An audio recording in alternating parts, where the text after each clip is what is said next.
श्री साईं सच्चरित्र अध्याय 18-19। श्री हेमाडपंत पर बाबा की कृपा कैसे हुई और साठे और श्रीमती देशमुख की कथा, उत्तम विचारों को प्रोत्साहन, उपदेश में नवीनता, निंदा संबंधी उपदेश और परिश्रम के लिए मजदूरी।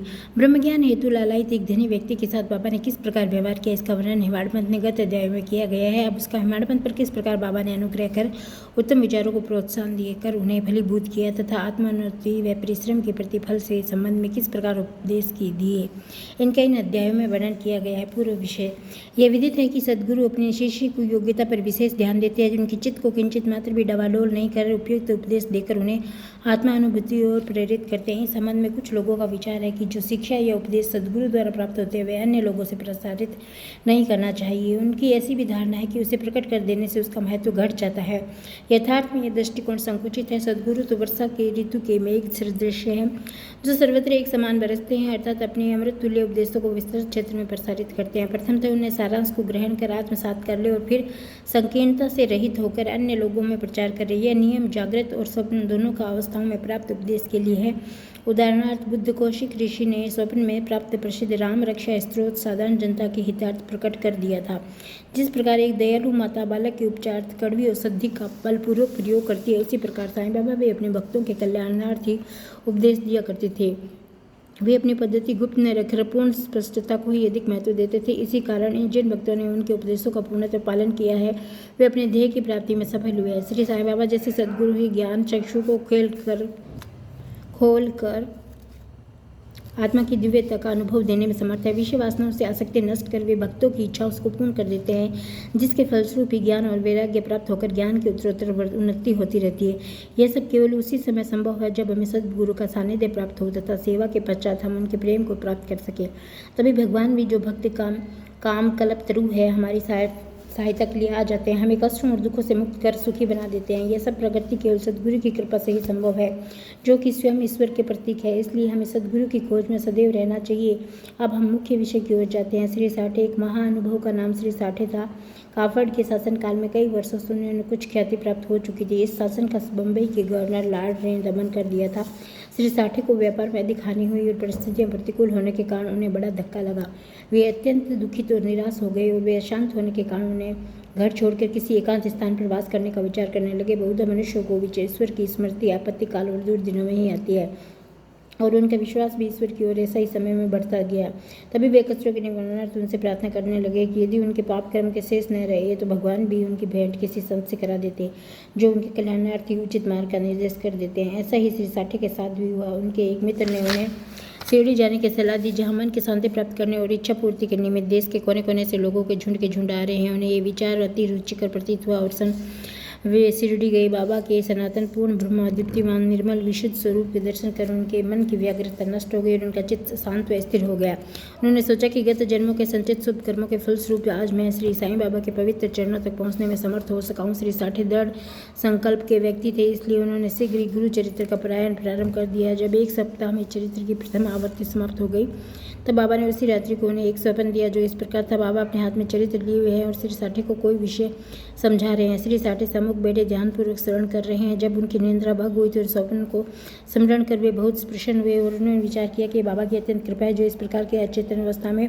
पड़े हुए को जागृत कर उन्हें गुरु चरित्र का अमृत पान करने का अवसर प्रदान करते हैं। उन्होंने यह स्वप्न भी काका साहब दीक्षित को सुनाया और श्री साईं बाबा के पास प्रार्थना करने को कहा। इसका यथार्थ अर्थ क्या है और क्या एक सप्ताह का पारायण भी मेरे लिए प्राप्त है अथवा उसे पुनः प्रारंभ करूं? श्री काका साहब दीक्षित ने उचित अवसर पाकर बाबा से पूछा कि हे देव, उस दृष्टांत से अपने साठे को क्या उपदेश दिया है? क्या वे पारायण सप्ताह स्थगित कर दे? वे एक सरल हृदय भक्त है, इसलिए उनकी मनोकामना आप पूर्ण करें और हे देव कृपा कर उन्हें इस स्वप्न का यथार्थ अर्थ भी समझा दे। तब बाबा बोले कि उन्हें गुरु चरित्र का एक सप्ताह और पारायण करना उचित है। यदि वे ध्यानपूर्वक पाठ करेंगे तो उनका चित्त शुद्ध हो जाएगा और शीघ्र ही कल्याण होगा। ईश्वर भी प्रसन्न होकर उन्हें बंधन से मुक्त कर देंगे। इस अवसर पर श्री हेमाडपंत में वहाँ उपस्थित थे और बाबा के चरण कमलों की सेवा कर रहे थे। बाबा के वचन सुनकर उन्हें विचार आया कि साठे को केवल सप्ताह के पारायण में मनोवांछित फल की प्राप्ति होगी। अब किसे मैं 40 वर्षों से गुरु चरित्र का पारायण कर रहा हूँ, जिसका परिणाम अब तक निकला है। उनका केवल 7 दिनों में शिरडी में निवास सफल हो गया। मेरा 7 वर्ष में भी सहवास व्यर्थ हो गया है। चातक पक्षी के समान मैं सदा उस कृपा घन की राह देखता रहा हूँ। मेरे ऊपर अमृत वर्षा करे, वे कब मुझे अपनी उपदेश देने की कृपा करेंगे। ऐसा विचार करके उनके मस्तिष्क में आया ही था कि बाबा को सब ज्ञात हो गया।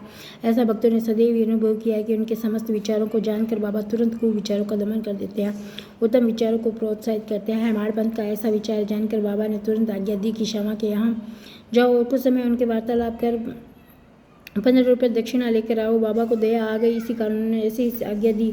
उनकी अवज्ञा करने का साहस भी किसी था। श्री हेमाड़ पंथ शीघ्र श्यामा के घर पहुंचे। इस समय पर श्यामा स्नान करके धोती पहन रहे थे कि उन्होंने बाहर आकर हेमाड़ पंथ से पूछा कि आपके यहाँ कैसे आए। जान पड़ता है कि आप मस्जिद से ही आ रहे हो तथा आप ऐसे अव्यवस्थित और उदास क्यों हूँ। आप अकेले ही क्यों आए हो। आइए बैठिए और थोड़ा विश्राम तो करिए जब तक मैं पूजन आदि से निवृत्त हो जाऊँ। जब तक आप कृपा करें के पान आदि ले, इसके पश्चात ही हम आप सुखपूर्वक वार्तालाप करेंगे। ऐसा कहकर वे भीतर चले गए। दालान में बैठे बैठे हेमाड़ पंथ की दृष्टि अचानक खिड़की पर रखी। नाथ भागवत पुड़ी नाग भागवत के एक नाथ द्वारा महाभागवत के 11वें स्कंद पर मराठी भाषा में दी हुई एक टीका है। श्री साईं बाबा की आज्ञा अनुसार बापू साहब जोग और काका साहब दीक्षित शिरडी में नित्य भागवत गीता का मराठी टीका सहित उसका नाम भावार्थ दीपिका ज्ञानेश्वरी है। कृष्ण भक्त और अर्जुन संवाद नाथ भागवत और एक नाथ का महान ग्रंथ भावार्थ रामायण का पठन किया करते थे। जब भक्तगण बाबा से कोई प्रश्न पूछते आते तो वे किसी आंशिक उत्तर देते और कभी उनको उपयुक्त भागवत और प्रमुख ग्रंथों का स्मरण करने को कहते, जिन्हें सुनने पर भक्तों को अपने प्रश्नों का पूर्णतः संतोषप्रद उत्तर प्राप्त हो जाते थे। श्री हेमाड़ पंथ भी नित्य प्रतिनाथ भागवत की कुछ अंशों का पाठ किया करते थे। आज प्रातःकाल मस्जिद में जाते समय कुछ भक्तों ने सत्संग के कारण उन्हें नित्य नियम अनुसार पाठ अधूरा छोड़ दिया। उन्होंने जैसे ही वह ग्रंथ उठाकर खोला तो अपने अपूर्ण भाग का पृष्ठ सामने देखकर उनको आश्चर्य हुआ। उन्होंने सोचा बाबा ने इसी कारण ही मुझे यहाँ भेजा है ताकि मैं अपना शेष पाठ पूरा कर लूँ। और उन्होंने शेष पाठ का प्रारंभ कर दिया। पाठ पूर्ण होते ही श्यामा भी बाहर आए और उन दोनों में वार्तालाप होने लगी। हेमाड़ पंथ ने कहा कि मैं बाबा का एक संदेश लेकर आपके पास आया हूँ। उन्होंने मुझे आपसे 15 रुपये दक्षिणा मान लेने को कहा है। थोड़ी देर वार्तालाप कर आपने आपको साथ लेकर मस्जिद वापस आने की आज्ञा दी। श्यामा ने आश्चर्य से बोला, मेरे पास तो एक फूटी कौड़ी भी नहीं है, इसलिए आप रुपये के बदले दक्षिणा में मेरे 15 नमस्कार ले जाओ। तब हेमाड़ पंथ ने कहा कि ठीक है, आप मुझे 15 नमस्कार स्वीकार है। आइए अब हम कुछ वार्तालाप करें और कृपा कर बाबा की कुछ लीलाएं आप मुझे सुनाएं जिससे पाप नष्ट हो जाएगा। श्यामा बोले, तो कुछ देर बैठो, इस ईश्वर की लीला अद्भुत है। कहाँ मैं एक शिक्षित देहाती, कहाँ आप एक विद्वान। यहाँ आने का पश्चात तो आप बाबा की अनेक लीलाएं स्वयं ही देख चुके हैं, जिनका अब मैं आपके समक्ष कैसे वर्णन कर सकता हूँ। अच्छा, ये 5 सुपारी तो खाओ, तब तक मैं कपड़े पहन लूँ। थोड़ी देर में श्यामा बाहर आए और फिर दोनों में इस प्रकार वार्तालाप होने लगी। श्यामा बोले, इस परमेश्वर की लीलाएं अगाध है जिसका कोई पार नहीं है। वे तो लीलाओं से अलिप्त रहकर सदैव विनोद किया करते हैं। इसे हम अज्ञानी जीव क्या समझ सके। बाबा स्वयं ही क्यों नहीं करते हैं। आप सरीखे विद्वान को मुझ जैसे मूर्ख के पास क्यों भेजा है। उनकी कार्य प्रणाली की कल्पना से परे है। मैं तो इस विषय में केवल इतना ही कह सकता हूँ कि वे लौकिक नहीं। इस भूमिका के साथ ही साथ श्यामा ने कहा कि अब मुझे एक स्मृति हो आई है जिसे मैं व्यक्तिगत रूप से जानता हूँ। जैसी भक्त की निष्ठा और भाव होता है, बाबा भी उसी प्रकार उनकी सहायता करते हैं। कभी कभी तो बाबा भक्त की कठिन परीक्षा लेकर ही उसे उपदेश दिया करते हैं। उपदेश शब्द सुनकर साठी के गुरु चरित्र परायण की घटना पर तत्काल स्मरण करके हेमाड़ पंथ को रोमांच हुआ है। उन्होंने सोचा कि कदाचित बाबा ने मेरे चित्त की चंचलता नष्ट करने के लिए मुझे यहाँ भेजा है। फिर भी अपने विचार प्रकट न कर श्यामा की कथा को ध्यानपूर्वक सुनने लगे। उन सब कथाओं का सार केवल यही था कि अपने भक्तों के प्रति बाबा के मन में इतनी दया और स्नेह था। इन कथाओं का श्रवण कर हेमाड़ पंथ को आंतरिक उल्लास का अनुभव होने लगा। तब श्यामा ने नीचे लिखी कथा कही। श्रीमती राधाबाई देशमुख। एक समय एक वृद्धा श्रीमती राधाबाई जो खासा देश की माँ थी, बाबा की कीर्ति सुनकर संगमनेर के लोगों के साथ शिरडी आई। बाबा के श्री दर्शन कर उन्हें अत्यंत प्रसन्नता हुई। श्री साईं चरणों में उनकी अटल श्रद्धा थी, इसलिए उन्होंने निश्चय किया कि जैसे ही वो बाबा अपना गुरु मनाकर उनसे उपदेश ग्रहण किया जाए। आमरण अनशन का दृढ़ निश्चय कर अपने विश्राम गृह अगर उन्होंने अन्न जल त्याग दिया। इस प्रकार 3 दिन व्यतीत हो गए। माधवराव देशपांडे ने इस वृद्धा की अग्नि परीक्षा से बिल्कुल भयभीत हो गया और बाबा से प्रार्थना करने लगा कि देवा, आपने ये सब क्या आरंभ कर दिया है।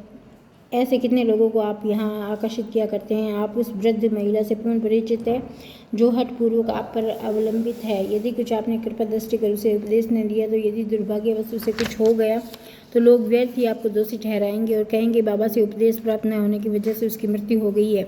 इसलिए अब दया कर उसे आशीष और उपदेश दीजिए। वृद्धा का ऐसा दृढ़ निश्चय देख बाबा ने अपने पास बुलाए और मधुर उपदेश देकर उसकी मनोवृत्ति पर परिवर्तित कर कहा कि हे माता, क्यों व्यर्थ की तुम यातना सहन कर मृत्यु का आलिंगन करना चाहती। तुम मेरी माँ और मैं तुम्हारा बेटा हूँ।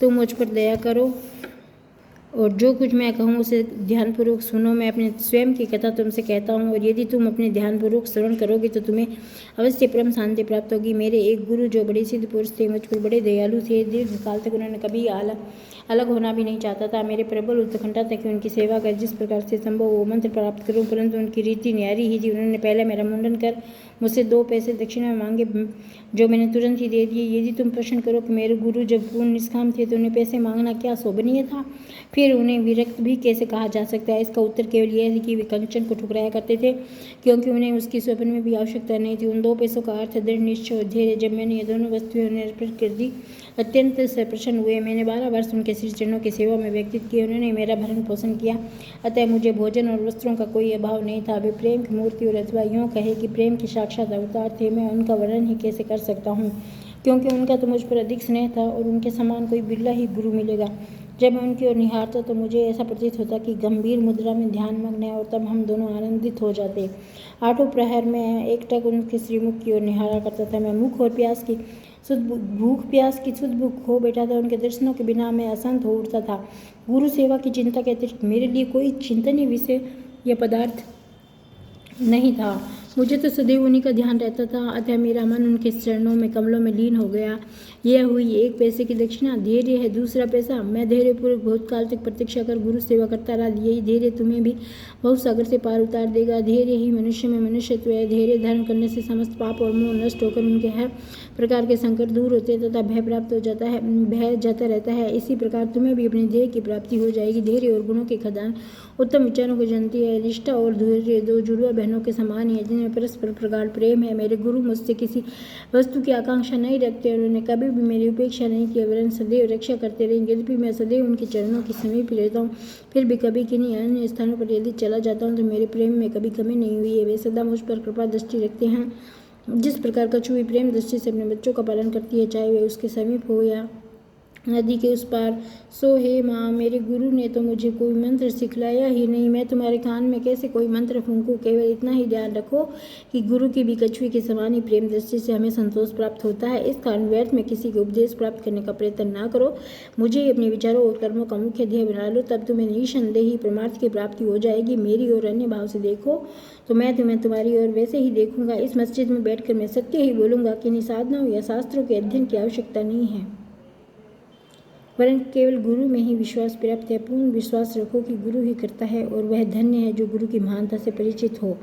उसे हरि, हर और ब्रह्मा का अवतार समझा जाता है। इस प्रकार समझाने से वृद्ध महिला को सांत्वना मिली, और उसने बाबा को नमन कर अपना उपवास त्याग दिया। यह तथा ध्यानपूर्वक एकाग्रता से श्रवण कर उसे उपयुक्त अर्थ पर विचार कर हेमाड़ पंत को बड़ा आश्चर्य हुआ। उनका हृदय भर आया, उन्हें रोमांच हो उठा, अत्यंत आनंद विभोर हो जाने उनका कंठ रुद्ध गया और मुख से एक शब्द भी नहीं बोल सके। उनकी ऐसी स्थिति देख श्यामा ने पूछा कि आप ऐसे स्तब्ध क्यों हो गए? बात क्या है? बाबा की तो इस प्रकार की लीलाएं अगणित हैं, जिनका वर्णन मैं किस मुख से करूं। ठीक उसी समय मस्जिद में घंटानाद होने लगा, जो कि मध्याह्न भोजन तथा आरती के आरंभ का द्योतक था। तब श्यामा और हेमाड़ पंत शीघ्र ही मस्जिद की ओर चलने लगे। बापू साहिब जोग ने पूजन प्रारंभ कर दिया। स्त्रियों की मस्जिद में ऊपर खड़ी थी, और पुरुष वर्ग के नीचे मंडप में सब उच्च स्वर में वाद्यों के साथ, जो कि मध्याह्न पूजन तथा आरती के आरंभ का द्योतक था। श्यामा और हेमाड़ पंत भी शीघ्र ही मस्जिद की ओर चले।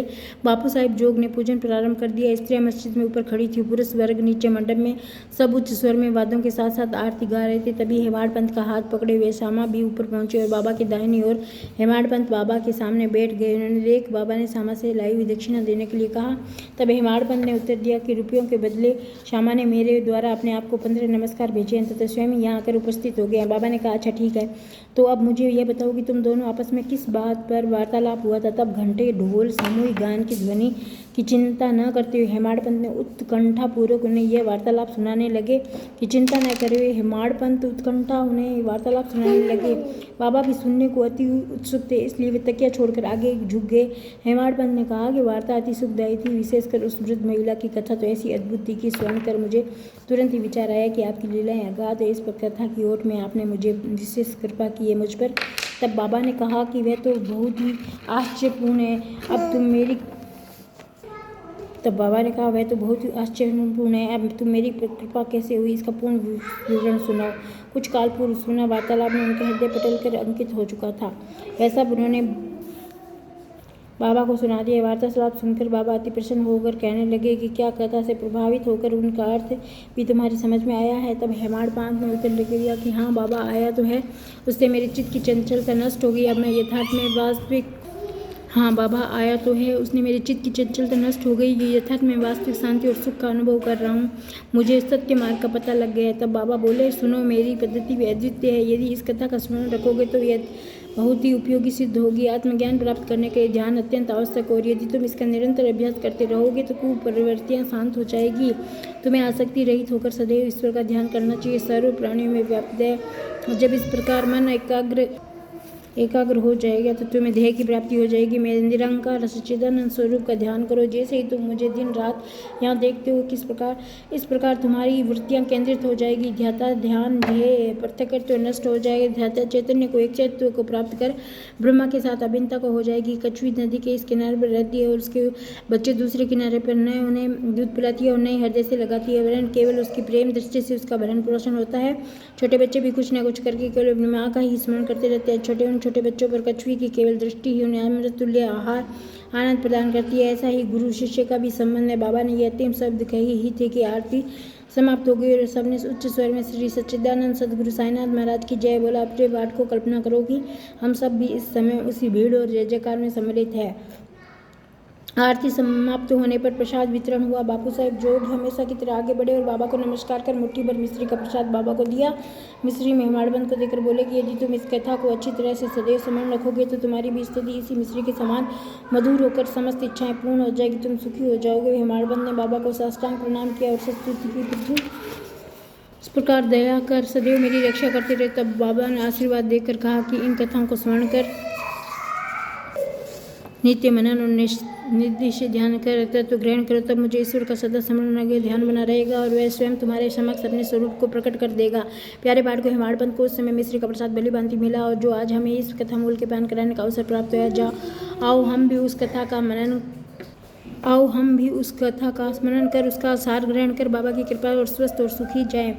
11वें अध्याय में हेमाडपंत ने कुछ और भी विषयों का वर्णन किया है जो यहाँ दिए जाते हैं। अपने बर्ताव के संबंध में बाबा का उपदेश नीचे दिए हुए मूल्य वचन सर्वसाधारण भक्तों के लिए हैं। यदि उन्हें ध्यान में रखकर आचरण में लाए गए तो सदैव ही कल्याण होगा। जब तक किसी से कोई पूर्व नाता या संबंध ना हो तब तक कोई किसी के समीप नहीं जाता। यदि कोई मनुष्य प्राणी तुम्हारे समीप आए तो घृणा से ना ठुकराओ, उसका स्वागत कर आदरपूर्वक बर्ताव करो। यदि तृषित जल, क्षुधा पीड़ित भोजन, नंगे को वस्त्र और आगंतुकों को अपना दालान विश्राम करने दोगे तो भगवान श्री हरि तुमसे निसंदेह प्रसन्न होंगे। यदि कोई तुमसे द्रोह याचना करे और तुम्हारी इच्छा देने की न हो तो परंतु उसके साथ अभद्र व्यवहार न करो। तुम्हारी कोई कितनी भी निंदा क्यों न करे फिर भी कटु उत्तर देकर तुम उस पर क्रोध न करो। यदि इस प्रकार ऐसे प्रसंगों से सदैव बचते रहो, यह निश्चित है कि तुम सुखी रहोगे। संसार चाहे उलट पुलट जाए परंतु तुम्हें स्थिर रहना चाहिए। सदा अपने स्थान पर रहकर दृढ़ गतिमान दृश्य को शांतिपूर्वक देखो। एक को दूसरे से अलग रखने वाले द्वैत की दीवार नष्ट हो जाएगी जिससे अपना मिलन और पथ सुगम हो जाए। द्वैत भाव ही भेद वृत्ति है जो इस शिष्य अपने गुरु से पृथक कर देती है। इसलिए जब तक उनका नाश न हो जाए तब तक अभिन्नता प्राप्त करना संभव नहीं है। अल्लाह मालिक अर्थात ईश्वर सर्वशक्तिमान है, उसके सिवा और कोई अन्य संरक्षण करता नहीं है। उनकी कार्य प्रणाली अलौकिक अनमोल कल्पना से परे, उनकी इच्छा से ही सब कार्य होते हुए मार्ग प्रदर्शन कर सभी इच्छाएं पूर्ण करते हैं। ऋण अनुबंधन के कारण हमारा समागम होता है, इसलिए हमें परस्पर प्रेम कर एक दूसरे की सेवा का सदैव संतुष्ट रहना चाहिए। जिससे अपने जीवन का ध्येय पा लिया हो वही धन्य और सुखी है। दूसरे तो केवल कहने को ही जब तक प्राण है तब तक जीवित है। उत्तम विचारों का प्रोत्साहन, ये ध्यान देने योग्य बात है कि श्री साईं बाबा सदैव उत्तम विचारों को प्रोत्साहन दिया करते थे। इसलिए यदि हम प्रेम और भक्तिपूर्वक अनन्य भाव से उनकी शरण में जाए तो हमें अनुभव हो जाएगा कि वे अनेक अवसरों पर हमें किस प्रकार सहायता पहुंचाते थे। किसी संत का सिद्ध कथन ये प्रातःकाल स्मरण है। तुम्हारे हृदय में कोई उत्तम विचार उत्पन्न होता है, यदि तुम उसका स्मरण दिन भर करो तो तुम्हारा विवेक अत्यंत विकसित और चित्त प्रसन्न कर देगा। हेमाडपंत भी इसका अनुभव करना चाहते थे, इसलिए इस पवित्र शिरडी भूमि पर अगले गुरुवार के समुच दिन नाम स्मरण और कीर्तन में व्यतीत करूं, ऐसा विचार कर सो गए। दूसरे दिन प्रातःकाल उठने पर उन्हें सहज ही राम नाम का स्मरण हुआ है, जिससे वे प्रसन्न हुए। नित्य कर्म समाप्त कर कुछ पुष्प लेकर बाबा के दर्शन करने गए। जब दीक्षित वाड़ा पर बुड्ढेवाड़े के समीप से जा रहे थे, उन्हें एक मधुर भजन की ध्वनि जो कि मस्जिद की ओर से आ रही थी सुनाई पड़ी। एक नाथ का यह भजन औरंगाबाद मधुकर लयपूर्व बाबा के समक्ष गा रहे थे। गुरु कृपा अंजन पायो रे मेरे भाई, राम बिना कुछ मानत नाही। आनंद रामा बाहर रामा, अंदर रामा बाहर रामा, सपने में है देखत सीता रामा, जागत रामा सोवत रामा, जहाँ देखे वहीं पूर्ण कामा। एक जनार्दनी अनुभव निका, जहाँ देखे वहाँ राम सरीखा।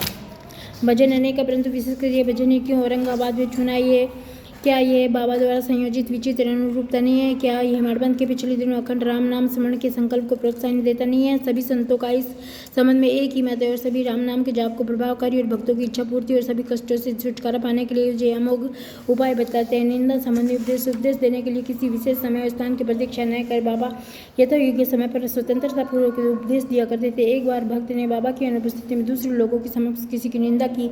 गुणों की उपेक्षा कर उन्होंने अपने भाई के दोषारोपण में इतने बुरे कटु वाक्यों का प्रयोग किया कि सुनने वालों को भी इसके प्रति घृणा होने लगी। बहुधा देखने में आता है लोग व्यर्थ ही दूसरों की निंदा कर झगड़ा और बुराइयां उत्पन्न करते हैं। संत तो निंदा की दूसरी ही दृष्टि से देखा करते हैं। उनका कथन है कि शुद्धि के लिए अनेक विधियों में मिट्टी, जल, साबुन पर्याप्त है, परंतु निंदा करने वालों की उपयोगिता भिन्न होती है। वे दूसरों के दोषों को केवल अपनी जीवा से ही दूर करते हैं। इस प्रकार दूसरों की निंदा कर उनका उपकार ही किया करते हैं, जिसके लिए वे धन्यवाद के पात्र। निंदा को उचित मार्ग पर लाने के लिए साईं बाबा की पद्धति सर्वथा ही भिन्न थी। वे तो सर्वज्ञ थे कि इसलिए उस निंदक के कार्य को समझ गए। मध्यकाल में जब शिरडी गांव के पास बहने वाला नाला लैंडी के समीप उनसे भेंट हुई, तब उन्होंने विष्ठा खाते हुए एक सूअर की ओर अंगुली करके उससे कहा कि देखो ये कितने प्रेम पूर्वक विष्ठा खा रहा है। तुम जी भरकर अपने भाइयों को सदा आप शब्द कहा करते हो। ये तुम्हारा आचरण भी ठीक उसी के समान है। अनेक शुभ कर्मों के परिणाम स्वरूप तुम्हें मानव तन प्राप्त हुआ है, इसलिए तुम्हें यदि इस प्रकार आचरण किया तो शिरडी तुम्हारी सहायता कर सकेगी। भक्त ने उपदेश ग्रहण कर लिया और वहाँ से चला गया। इस प्रकार प्रसंग अनुसार वे उपदेश दिया करते थे। यदि तो उन पर ध्यान देकर नित्य उनका पालन किया जाए तो आध्यात्मिक ध्येय अधिक दूर न होगा। एक कहावत प्रचलित है, यदि मेरा शरीर हरि होगा तो मुझे चारपाई पर बैठे बैठे भोजन पहुँचाएगा। यह कहावत भोजन और वस्त्र के विषय में सत्य प्रतीत हो सकती है, परंतु यदि कोई इस पर विश्वास कर आलसपूर्वक बैठा रहेगा तो आध्यात्मिक क्षेत्र में प्रगति नहीं कर उल्टे पतन की ओर अंधकार में मगन हो जाएगा। इसलिए आत्मानुभूति प्राप्ति के लिए प्रत्येक को अनवरत परिश्रम करना चाहिए। जितना प्रयत्न वह करेगा उतना ही उसके लिए लाभप्रद होगा। बाबा ने कहा, मैं तो सर्वव्यापी हूँ और विश्व के समस्त भूतों और चराचर में व्याप्त रहकर भी अनंत हूँ। केवल उनके भ्रम निवारणार्थी जिनकी दृष्टि 3.5 हाथ के मानव स्वयं सगुण रूप धारण कर अवतीर्ण हुए। इसलिए जो भक्त अनन्य भाव से उनकी शरण में आए और दिन रात उनका ध्यान किया है, उन्हें उनसे अभिन्नता प्राप्त हुई है। जिस प्रकार माधुर्य और मिश्री लहर समुद्र नेत्र कांति में अभिन्नता हुआ करती है, वह जो आवागमन के चक्कर से मुक्त होना चाहते हैं वे शांत स्थिर रहकर अपना धार्मिक जीवन व्यतीत करते हैं। दुखदायी कष्ट शब्दों के प्रयोग से किसी को भी दुखित न कर सदैव उत्तम कार्य में संलग्न रहकर अपना कर्तव्य करते हुए अनन्य भाव से बह रहित उनकी शरण में आना चाहिए। जो पूर्ण विश्वास से उनकी लीलाओं का स्मरण कर उनका मनन करेगा, अन्य वस्तु की चिंता त्याग कर उसे निसंदेह आत्मा अनुभूति की प्राप्ति हो जाएगी। उन्होंने अनेक नाम से नाम जाप करा के अपनी शरण में आने को कहा। जो ये जानने की उत्कृष्ट मैं कौन हूँ, बाबा ने उन्हें लीलाओं श्रवण और मनन करने का परामर्श दिया। किसी को भागवत लीलाओं का श्रवण, किसी को भगवत पूजन, किसी को आध्यात्मिक रामायण व ज्ञानेश्वरी धार्मिक ग्रंथों का पठन अध्ययन करने को कहा है। अनेकों ने अपने चरणों के समीप ही रहकर बहुतों को खंडोबा शिव अवतार के मंदिर में भेजा और अनेक को विष्णु सहस्त्र नाम का जाप करने को, छांदोग्य के उपनिषद तो गीता का अध्ययन करने को कहा है। उनके उपदेशों को कोई सीमा नहीं थी। उन्होंने किसी को प्रत्यक्ष बहुधा को स्वप्न में दृष्टांत दिए हैं। एक बार वे एक मदिरा सेवी के स्वप्न में प्रकट होकर उसकी छाती पर चढ़ गए और जब तक उसका मद्यपान त्यागने की शपथ खाई तभी उसे छोड़ा। किसी को मंत्र जैसे गुरु ब्रह्मा आदि का अर्थ स्वप्न में समझाया। कुछ हठ योगियों को हठ छोड़ने का निर्देश देकर चुपचाप बैठे धैर्य रखने को कहा। उनसे सुगम पथ और विधि का वर्णन भी असंभव है। साधारण सांसारिक व्यवहारों में उन्होंने अपने आचरण द्वारा अनेक उदाहरण प्रस्तुत किए, जिनमें एक यहाँ नीचे दिया जाता। परिश्रम के लिए मजदूरी। एक दिन बाबा ने राधा कृष्ण माई के घर के समीप जाकर एक सीढ़ी लाने को कहा। तब एक भक्त सीढ़ी लेकर आया। उनके बतलाए अनुसार वामन गोदकर के घर पर उसे लाया गया। वे उनके घर पर चढ़ गए और राधा कृष्ण माई के छप्पर पर से दूसरे छोर से नीचे उतर गए। इसका अर्थ किसी की समझ में नहीं आया। राधा कृष्ण माई इस ज्वर से कांप रही थी, इसलिए हो सकता है उनका ज्वर दूर करने के लिए उन्होंने ऐसा किया होगा। नीचे उतरने के पश्चात शीघ्र उन्होंने सीढ़ी लाने वालों को 2 रुपये परिश्रम स्वरूप दिए। तब एक ने साहस कर उनसे पूछा कि इतने अधिक पैसे देना क्या अर्थ रखता है। उन्होंने कहा कि किसी से बिना उसके परिश्रम का मूल्य चुकाए कार्य ना कराना चाहिए और कार्य करने वालों को उसके श्रम का शीघ्र निपटारा कर उदार हृदय से मजदूरी देनी चाहिए। श्री सद्गुरु साईनाथ अर्पणमस्तु। शुभम भवतु। ओम साई राम।